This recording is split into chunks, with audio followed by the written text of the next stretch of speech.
All right, so good morning from Longview, Washington.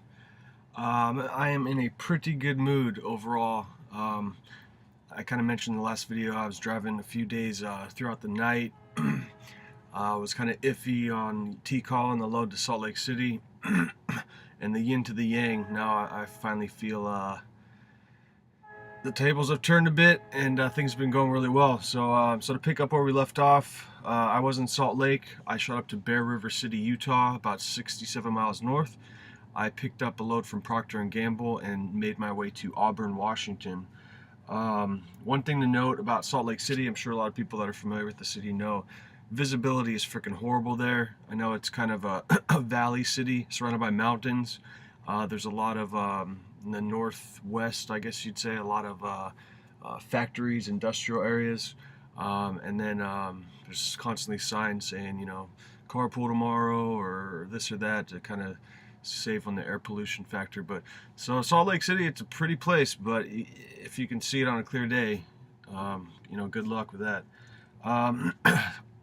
So anyway, I get to the Procter & Gamble, and again, my tandems, I had mentioned helping that girl the other day. My tandems were stuck, or not stuck, but the bar wouldn't lock, so I had to get the driver behind me to hold it. He actually had like an extender bar where he was able to hold it, which is pretty smart. I've seen those before. I didn't really know what they were for, if they're for just that or other things. But so I got some help.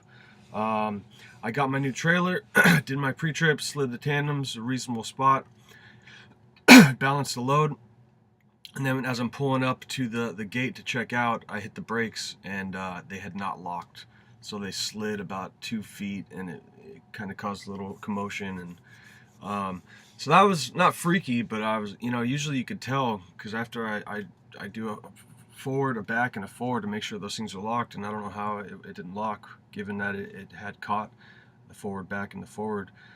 So anyway, so tandems.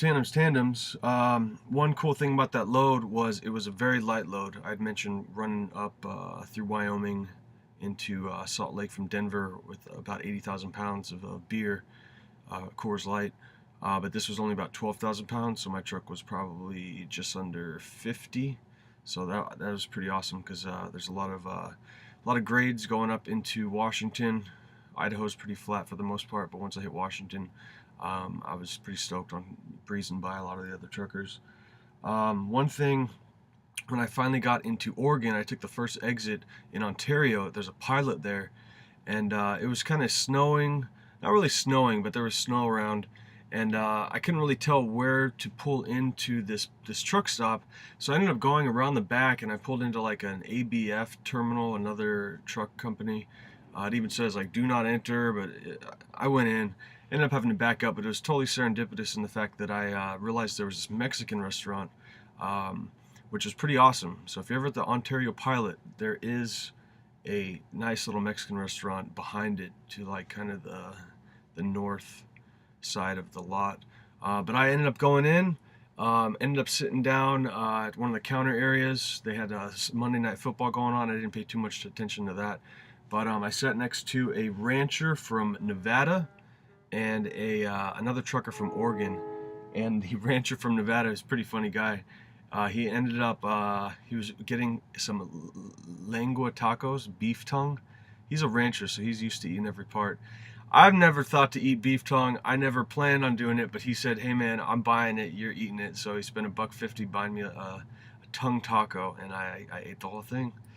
It's not the best thing in the world. I'll probably never do it again, but I could say I did it. It's just really tender meat. Eating something that something else uses to eat with is really weird.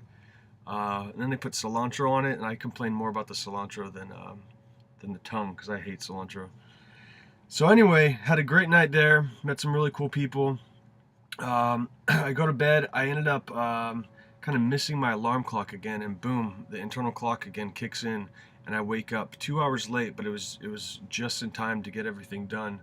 And yeah, that pilot again in Ontario is off exit 376A, the first exit going into Oregon from Idaho off the 84 West. So yeah, one guy that night had told me how he'll roll downhill. He was an owner-operator, had his own company, telling me how he's cruising down hills at 98 miles per hour, crazy stuff like that. I don't know. You know, and then that next day I'm making my way. You kind of run along the Snake River in Oregon for a bit. It was completely frozen, which was pretty crazy to see a river frozen, not just a lake, but a moving river was frozen. Um, then I was cruising down a hill, and there was a freaking hay truck going about 10 miles per hour, no joke, 10 miles per hour down this hill. And it's curves, so you don't necessarily see them. And I don't know. I don't care with the condition of your truck. If you're going 10 miles per hour on a freaking highway, downhill, like, you know, use some of the momentum. I don't know if his brakes were crapped out or what, but I gave him a good honk just for the sake of you're an idiot.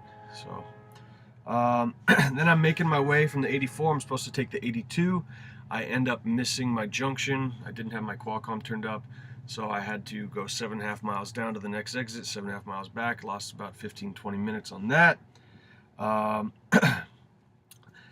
Have an awesome run through Washington. Again, I used to live in Seattle, so it's pretty awesome to see some of that scenery again.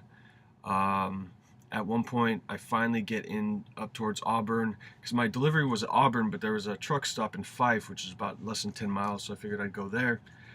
And then I finally hit the traffic going towards Tacoma, and I see a scale house exit, and it was actually closed, but I didn't realize, so I took this exit. And I got to breeze through the scale house, and traffic was almost backed up, so I pretty much got to skip ahead of about 20 to 25 cars just from making a mistake by going to a scale house that was closed. So that was pretty cool.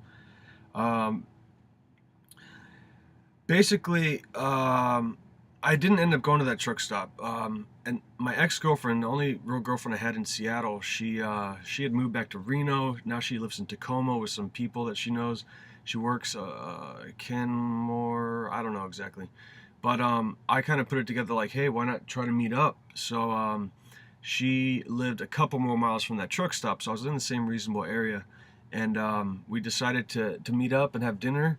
And so I was getting off that exit, and I didn't have it Qualcommed, but I ended up missing the exit and going south instead of north, and I was eating up time. My point is that I had to get off the clock by like 5:30, 6 p.m. in order to get up at 3:30 or 4. My delivery was at 4:30, so I was like kind of chasing the clock. I finally get it. I pick her up by this middle school. I park it at a Walmart for the night, and we ended up going and seeing Hunger Games 2.